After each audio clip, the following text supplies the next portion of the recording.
Femme qui porte boucle d'oreille n'a pas sa place ici. Femme qui porte pantalon n'a pas sa place ici. Femme qui porte mèche, perruque, tu n'as pas ta place ici. Il y a tant de faux raisonnements.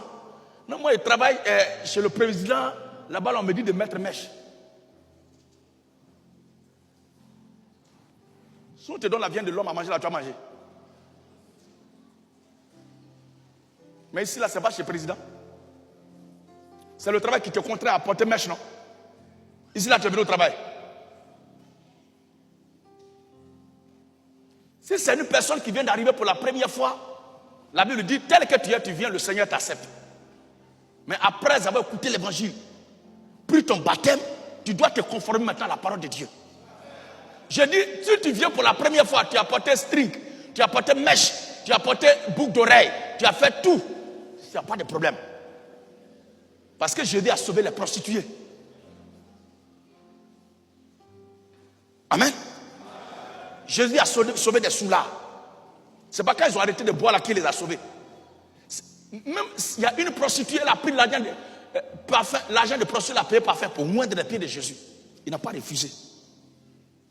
Mais après avoir oint les pieds du Seigneur, elle a couru en lui, pris son baptême. Elle suit son éducation maintenant là. Elle doit arrêter la prostitution. Ah, on ne dit pas amen.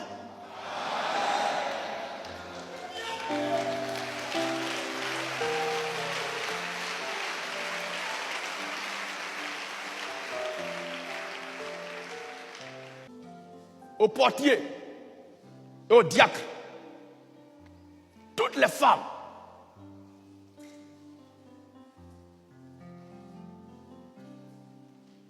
qui viennent les cultes de dimanche, les programmes de vendredi, les programmes de mercredi. Écoutez-moi bien. Ça veut dire qu'elles sont déjà avec nous dans la foi.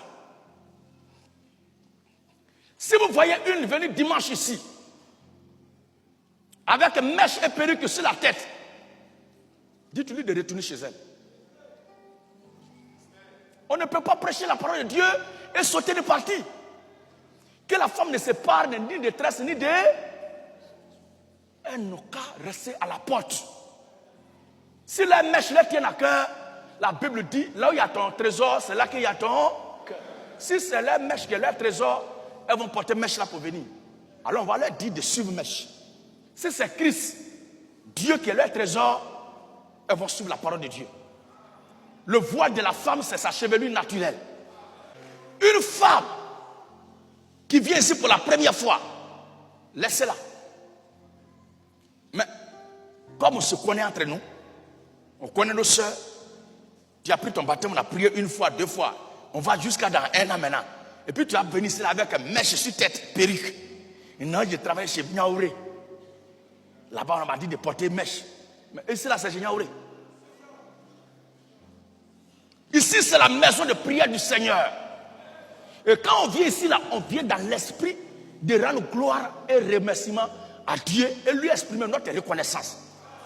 Je ne veux pas que vous laissez ces soeurs-là porter mèche pour venir ici. Même si Dieu n'ont pas cheveux, elles ont la tête de pentate, c'est comme ça ta tête est, Dieu t'a donné.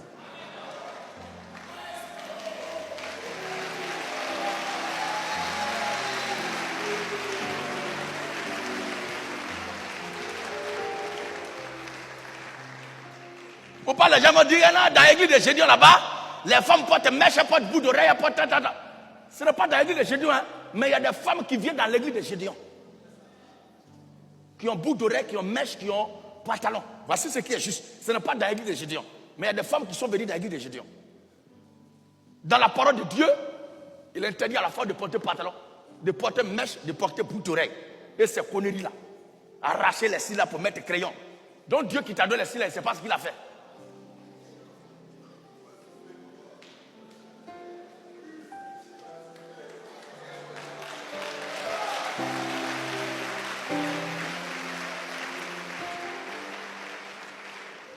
Il y a d'autres, elles prennent ses biais, elles lavent les feux. Faut. Tout est bien propre maintenant. Elles prennent rouge, pia. C'est Jézabel. Abat les petites Jézabel. Abat les Jézabeltines. Les Jézabeltas. Les Jézabeltelles. Il faut se conformer à la parole de Dieu.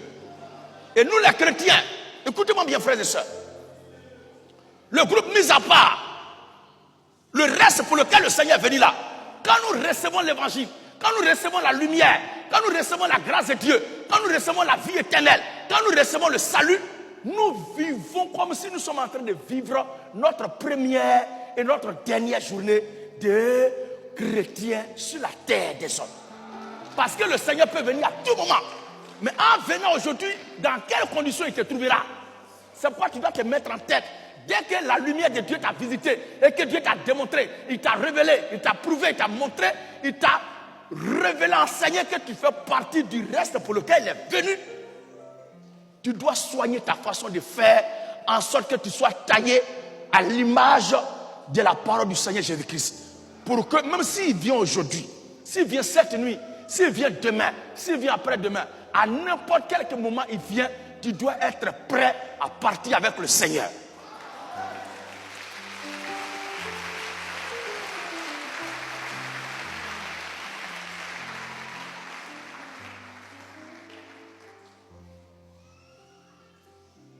Imaginez que moi je dis, comme je suis allé sur le chantier la dernière fois, il a porté botte avec les trucs pour aller.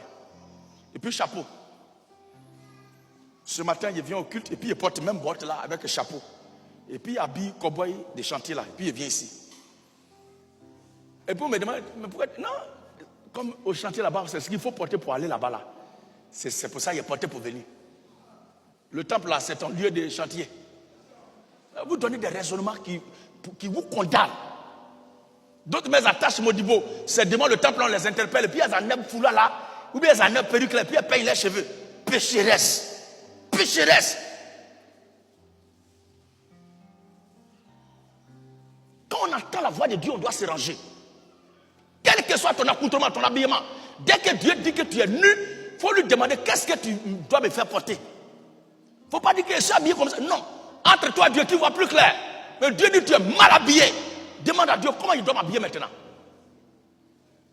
Et l'apparence de tous les enfants de Dieu doivent refléter l'image, la parole du Seigneur Jésus-Christ. Il dit l'apparence, l'habillement de tous les enfants de Dieu doit refléter la parole de Dieu.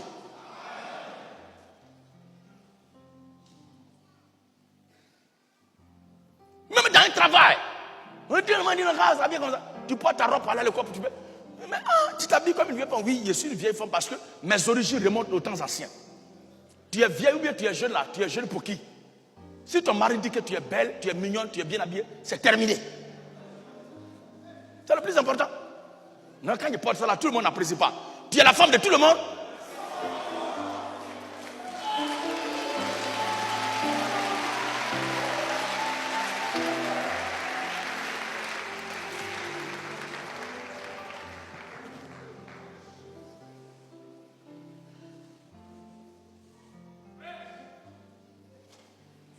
J'ai vu des femmes quand elles sortent de la maison, elles portent robe, elles attachent pas, elles sont bien habillées, mais elles ont pantalon dans le sac. Des femmes adultères, animées de l'esprit de prostitution. Dès qu'elles quittent la maison, quelque part, elles se cachent les pieds, portent pantalon avec body. Et puis maintenant, elles s'exposent pour se vendre. Si les filles de Satan savent ruser de cette façon, pourquoi les filles de Dieu ne peuvent pas faire autant?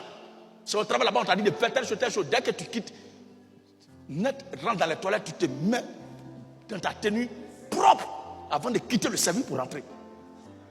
Tu t'habilles comme ça, tu tombes à la maison, arrivé, tu rentres dans les toilettes du service, tu t'habilles comme ils veulent pour que tu travailles là-bas. Voici comment un enfant de Dieu se comporte.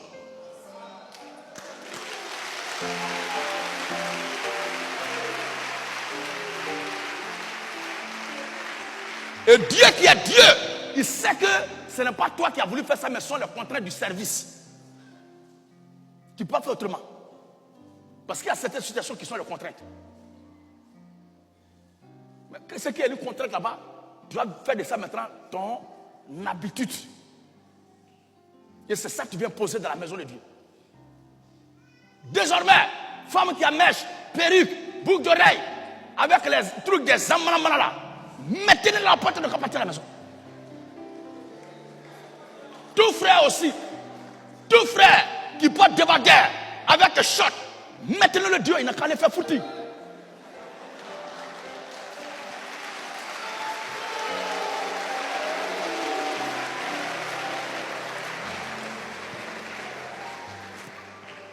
Tu portes débardeur, tu portes chemise, et puis tu ouvres jusqu'à, tu mets chaîne dedans, et un peu seulement. Ta poitrine de coq là, on n'a pas besoin de ça ici. Alléluia.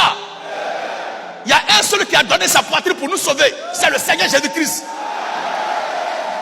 On n'a pas besoin de ta poitrine là ici. On n'a pas besoin de ta poitrine ici. Ferme-la. Portez des bandeurs pour venir. S'il n'a pas ça de musculature, va faire sport. Moi, c'est mon église là. D'ailleurs, comment je suis habillé? Jusqu'au cou. Tu as un malfrat comme ça, tu vas porter short avec des bandeurs pour venir ici.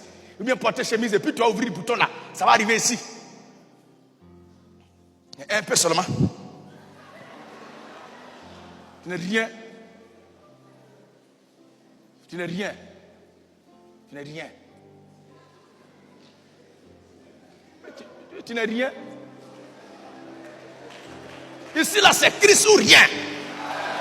J'ai dit ici là c'est Jésus-Christ ou rien. Bien-vous correctement pour venir ici. Ne venez pas souiller, polluer mon ministère. Si vous ne croyez pas en moi, restez chez vous. Mais ce que Dieu a mis à part, le reste pour lequel il m'a envoyé pour crier dans les rues d'Abidjan là, pour crier dans l'Afrique là, quel que soit l'endroit de la terre où ils sont, ils vont venir à moi. Et on va faire un, et on va travailler ensemble, et on va donner Dieu ensemble, et on va servir le Seigneur ensemble. Alléluia.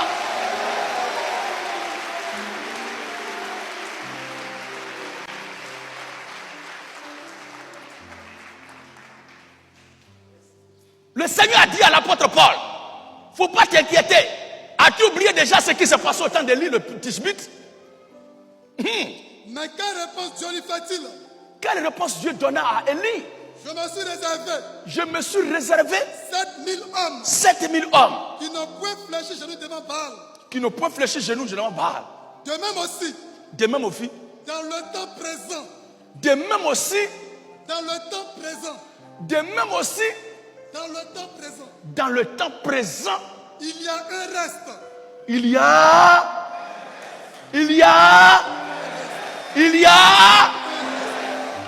a peu importe les communautés, les sectes, les loges dans lesquelles ils sont et les systèmes que les gens ont mis sur pied pour les empêcher de sortir, pour les empêcher de suivre ce que je prêche, pour les empêcher de venir à Christ, pour les empêcher de venir à moi. Mais Dieu qui les a comptés du nombre de ce reste-là créera lui-même un jour, tôt ou tard. Si ce n'est pas un matin, ça sera un soir. Ceux-là vont venir me rejoindre ici pour qu'on mène le combat de la révolution chrétienne. Alléluia! Et la Bible dit au verset 25 du même chapitre. Le verset 5. 25. Le verset 25. Oui. Car je ne veux pas, frère. Verset 25. Oui. Je ne veux pas, frère. Je ne veux pas, frère. Que vous ignorez ce mystère. Que vous ignorez ce mystère. Afin que vous ne vous regardez point comme sage. Pourquoi? C'est que une partie d'Israël est tombée dans l'endurcissement. Est tombée dans l'endurcissement. Jusqu'à ce que la totalité des païens soit entrée. Donc il y a une totalité que Dieu a réservée avant la fondation du monde. Amen. Et cette totalité-là est éparpillée sur toute la terre. Et dans chaque temps, il y a un homme de Dieu qui vient crier pour rassembler un peu de cette totalité. Mais ce qui est sûr et certain, c'est qu'aucun élément de cette totalité ne peut rester dehors jusqu'au retour du Seigneur Jésus-Christ. Avant que Christ ne vienne, cette totalité doit rentrer. Et c'est cette totalité-là qui est le reste dans le temps présent pour lequel nous sommes en train de crier. Et certainement, Dieu nous a fait grâce de faire partie de ce reste-là. Et nous sommes là ce matin. Non seulement nous sommes là, mais il y a les nôtres encore. Il y a un reste encore de ces restes-là. Il y a une partie encore de cette totalité-là qui est éparpillé dans le monde entier. Et vous êtes là aussi pour vous former, en train de vous instruire, en train de vous édifier, en train de vous former, en train de vous enrichir pour qu'un jour, vous aussi, vous servez de lumière quelque part à travers le monde entier pour que la totalité de ce reste-là puisse revenir à la maison, rentrer dans la bergerie, rentrer dans la révolution chrétienne, rentrer en Christ. Alléluia! C'était là l'exhortation sur le reste, un reste dans ce temps présent duquel nous parlons. Que Dieu vous bénisse. Que le Seigneur vous bénisse.